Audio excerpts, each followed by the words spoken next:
Could you at least try to act more mature? Minato questioned for the third time. I was merely attempting to do some research. I need to keep my abilities sharp, or else I might lose them. Jiraiya defended, though he still sounded proud of work. That would be a favor to everyone. Minato scoffed. After Minato had found Jiraiya at the bathhouse, he had taken the battered man back to his own house. The entire way Jiraiya had complained that he hadn't done anything wrong, which Minato found laughable. Sometimes he wished Tsunade was back in the village, just so she could punish Jiraiya. Minato looked at Jiraiya again. In a few seconds, the man had become serious. How is your team? Obito currently has an injured arm, Kakashi is as cold as ever, and Rin is feeling a lot of pressure to keep her team together. Then you add that Hokage-sama gave me a fourth student, and it adds up to me being stressed. What was really causing his stress was trying to figure Naruto out. Sensei told me about the addition to your team. He said he did it because he thought you would be the best team to keep an eye out for him. Jiraiya already knew about Naruto. At least that would keep him from having to explain everything. He acts weak and mature, but there are times when I catch his eye and he seems so knowing, like he knows what's going to happen and he's content with that. Jiraiya sat down on the couch.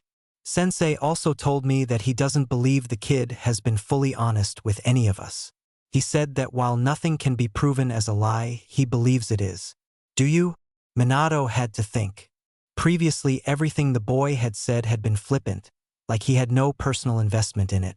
There was nothing they could contradict, but at the same time, what was the likelihood of a young shinobi meeting up with a Konoha shinobi, hearing about Konoha, and then deciding to travel there? They were in a war. Why would two shinobis from different villages talk about their homes? Right now they were at a fight first, question later time. But then there was yesterday. When he had asked Naruto about his arm, he hadn't expected an answer. Naruto's entire countenance had changed for a few seconds, before he said that his arm had been injured in an attempt to help a friend. From his expression to his tone, Minato knew that even if everything else the boy had said was a lie, this was true.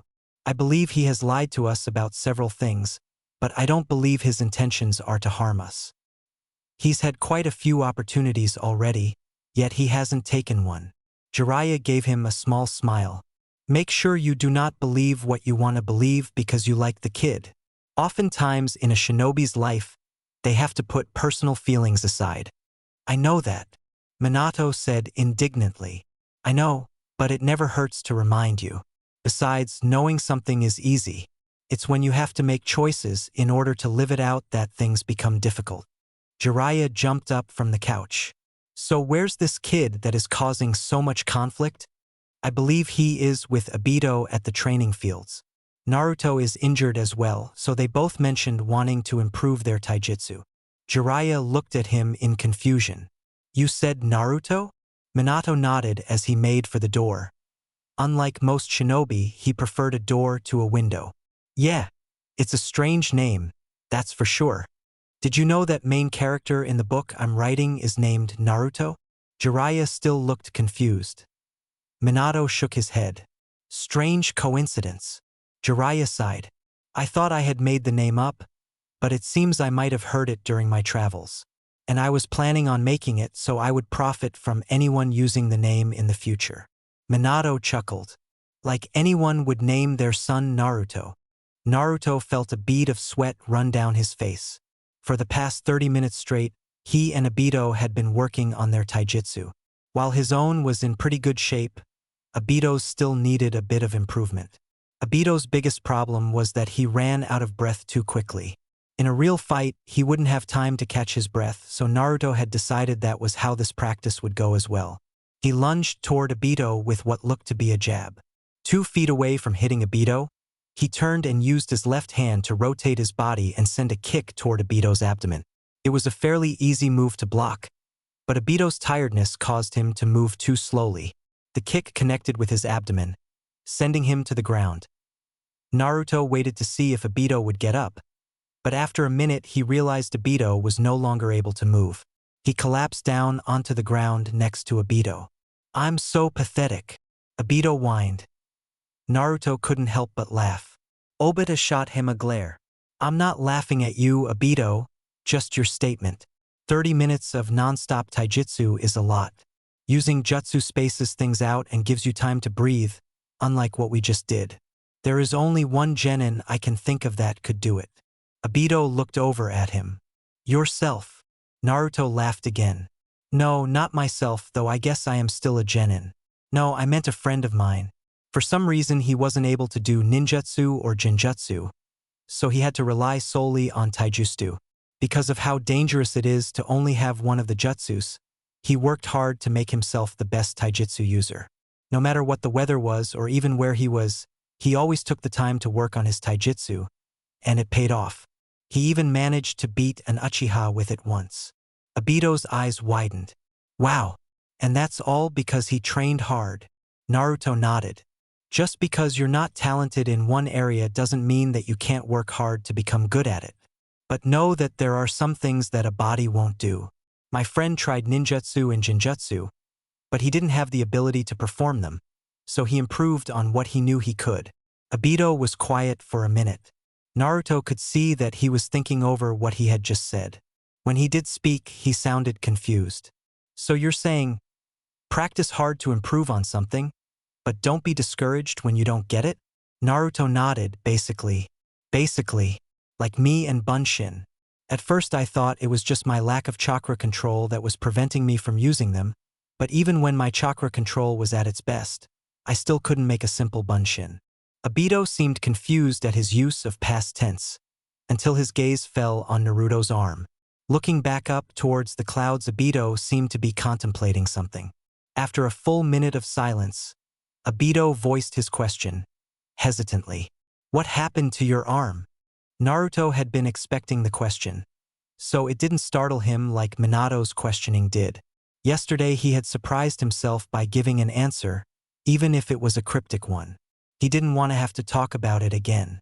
Even now he was dreading the nightmare that he was sure was awaiting him behind closed eyes. Telling Minato had been one thing, the man was his father even if he didn't know it. Even in his own time he had told only Kakashi and Tsunade.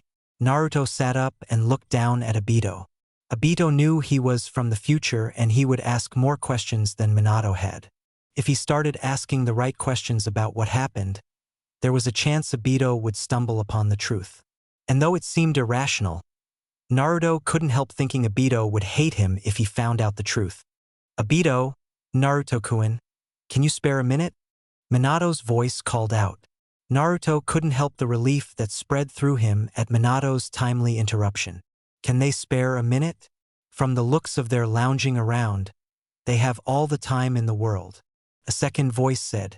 Naruto felt his heart speed up.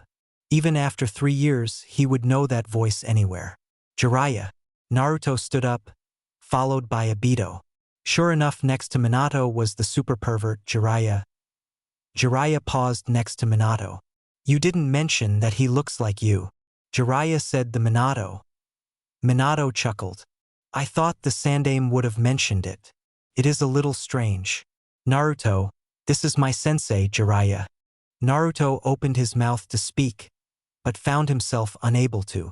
There had been so many times when he had wished Jiraiya back from the dead, and now here he was, standing in front of him. He pushed down the desire to fill Jiraiya in on the past 3 years. He was in the past and this Jiraiya didn't know him. Looking at Jiraiya was the same as the Sandaime. Both looked much younger than they had ever looked in his own time. Look at that. He's so impressed by the great Jiraiya that he can't even speak. Jiraiya proclaimed loudly. Unsure of what to say, Naruto decided to stick with acting like a starstruck fan. At least for now. It's a pleasure to meet to Jiraiya-sama. That about killed him. I've heard about you on my travels. Jiraiya looked smug at his words. It's no surprise to me that my accomplishments are already legendary. There seemed to be a different air around him than Naruto remembered. He had spent enough time with Jiraiya to know his moods, and even his best mood had not been as genuinely happy as this one. For the first time, Naruto realized how much Minato's death aged Jiraiya. Minato and Obito, could you please leave me and Naruto-kun alone for a few minutes? I'd like to ask him some questions. Great, more questions. Minato agreed and motioned for Obito to follow him as he walked back in the direction of Konoha.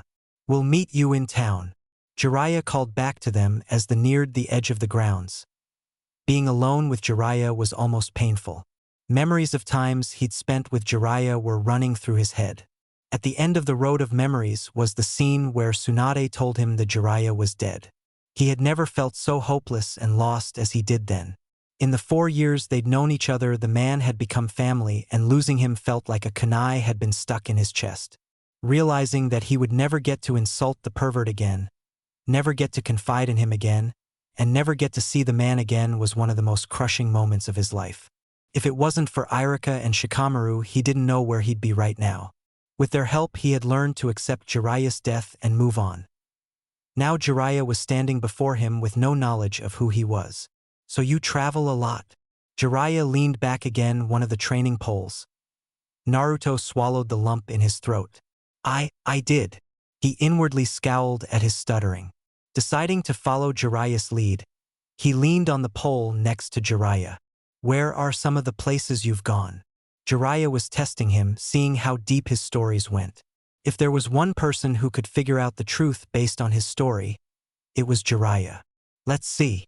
Naruto pretended to be thinking. After he felt he had waited a good amount of time, he listed some of the villages he had traveled to with Jiraiya. "That isn't all of them, but I can't remember any of the other names. I've been to all of those places before." "How did you like the temple in the Tsuchigumo village?" Jiraiya asked. Was this a trick question? When Naruto had traveled there with Jiraiya, there had been no temple, but there had been several ruins. Had there been a temple there in this time? Once again, Naruto chose the safe answer. "I don't recall there being a temple there, but I've been to so many villages, I could have them mixed up." Jiraiya nodded, but remained quiet. Naruto could only figure he was thinking of his next question. "What village were you in when you met up with the Konoha shinobi?" This was definitely a trick question. Whatever answer Naruto gave, Jiraiya could go back and check records to see if there had been any shinobi in the village at that time. "About 6 months ago, I was in a small city on the outskirts of the land of Earth. I can't recall the village name, but it was barely into the country." Hopefully that was vague enough that they wouldn't be able to find the lie. "We are at war with Iwa, the hidden village in the rocks," Jiraiya said. Why would a Konoha shinobi take the time to brag about his hometown while in a war zone? I still had my Getsu Hittite with me at that time, so he knew I wasn't an enemy. When I first entered the land of Earth, I was attacked by Iwa shinobi. The Konoha shinobi saved me. He was injured, so I stuck around to help him while he recovered. He was a proud man and often insisted that I leave him, but I felt I had a debt to repay. He never shared his name with me, but he had dark hair and strange eyes, if that helps. Sounds like either an Uchiha or a Hyuga. Were his eyes white or red? Red, Naruto answered. Then it was an Uchiha. Jiraiya straightened and took a step forward. Thank you for answering my questions. Wait, you said the red eyes meant an Uchiha, but my teammate is an Uchiha and he doesn't have red eyes. Hopefully this made him seem more ignorant. It takes time to develop the red eyes, was Jiraiya's answer. Let's head back to the village before your sensei starts to wonder what I've done with you. Not wanting to be left to his own thoughts, Naruto kept the conversation going. How much longer do you think the war with Iwa is going to last? He actually knew, but at least it wouldn't be quiet on the walk back. He didn't want to be left to his own thoughts. Jiraiya sighed. I don't know. I hope it won't last for much longer, but an end still seems so far off. If I could do anything to bring it to an end faster, I would. The next part Jiraiya mumbled under his breath. If there was any way I could have done to prevent the war from happening, I would have done it. Naruto froze in his steps before quickly resuming, hoping Jiraiya didn't notice. The entire time he had been here, he had been content to spend time with Minato and his team, assuming he would eventually figure out a way home. He had thought it was just a random occurrence that he had ended up in the past, but was it to change the future, or was he being tempted by fate? Though he didn't know as much on the war as he should have, he still knew what some of the deciding factors were. If he could speed up those occurrences, then he could end the war faster. So many lives could be saved. But how would that affect the future? How much of what happens is reliant on the time when the war ends? What if Jiraiya hadn't met Nagato yet? By preventing that meeting, he would stop the Akatsuki from forming, which sounded good at first, but at least Naruto knew they won that battle. Toby would have found another way to gain the bijou, and maybe that other way would have been more dangerous. I don't know, it seemed like changing the past wouldn't be a good thing. But wasn't his presence alone changing the past?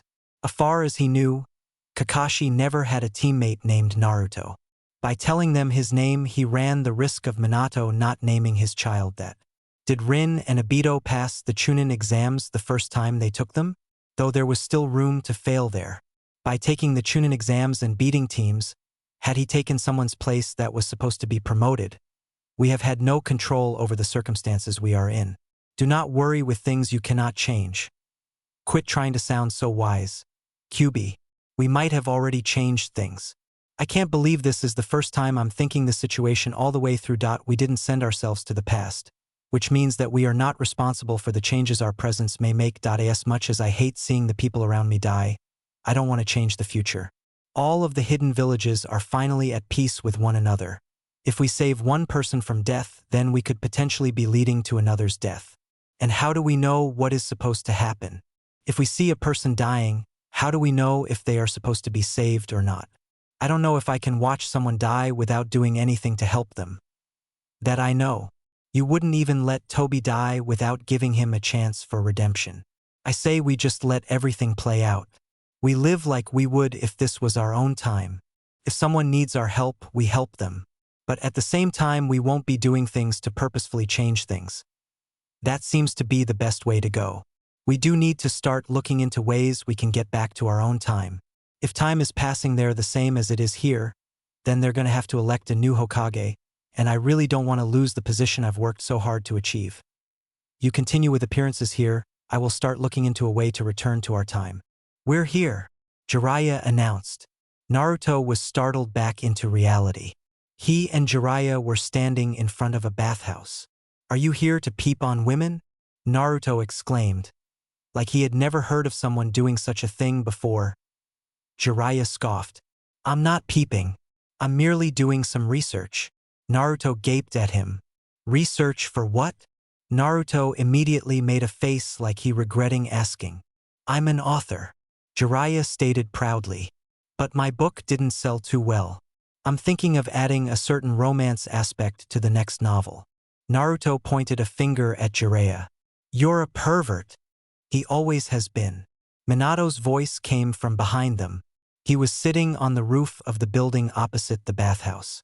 I should have known this would be where you would go first. I told you earlier that the Hokage would want to see us, Jiraiya-sensei. Jiraiya's shoulders dropped. And I was about to do some good research. It better be important. Jiraiya waved to Naruto. See you later, kid. Minato smiled at Naruto before he led Jiraiya toward the Hokage manor. Though neither said what the meeting was about, Naruto was pretty sure Jiraiya's questioning had something to do with it. He only hoped he passed without suspicion.